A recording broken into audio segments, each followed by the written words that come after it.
Hereditary angioedema, HAE, is a debilitating and potentially life-threatening genetic disease characterized by unpredictable, recurring swelling attacks in the hands, feet, face, larynx, and abdomen. Some patients suffer an attack almost weekly, others only a few times a year.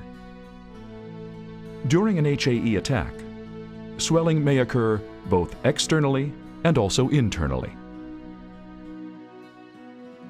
On the face, as well as on the hands and feet, edema is primarily of a disfiguring nature, and the magnitude of swelling may interfere with daily activities. In the intestinal area, edema triggers colicky, painful cramps that may be accompanied by vomiting and diarrhea. These painful abdominal attacks may be misdiagnosed as an acute abdomen and result in unnecessary surgery. And in the laryngeal area, it may even lead to death by suffocation. During an attack, patients may need to visit the hospital or their treating doctor and may be unable to leave the house. HAE attacks may be triggered by different stimuli. Bradykinin, a physiologically active small peptide, plays a key role in edema formation, and thus the attacks.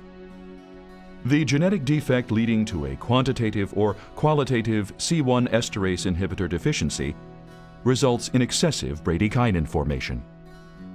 The swelling is finally triggered by elevated bradykinin levels that produce a storm of physiological effects leading to an HAE attack. Let's take a look at what happens during swelling on a cellular level. Under normal circumstances, blood cells and plasma flow through the veins, and fluid does not pass into the surrounding tissues. The equilibrium of stream in and stream out is maintained by the endothelium. However, this is susceptible to disruption during an HAE attack.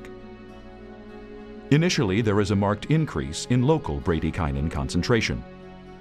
Bradykinin, reaching its receptor inserted into the membrane of the endothelial cells, binds to it and thus triggers receptor activation. The consequence of multiple receptor activation is that the tight bonds between the endothelial cells loosen, allowing plasma content to pass into the surrounding tissue. The barrier function of the endothelial cells is neutralized, and a swelling attack is initiated. The duration of an HAE attack is typically 2 to 5 days without treatment. It is recommended that acute attacks be treated as soon as possible, given the potentially devastating consequences of the bradykinin storm.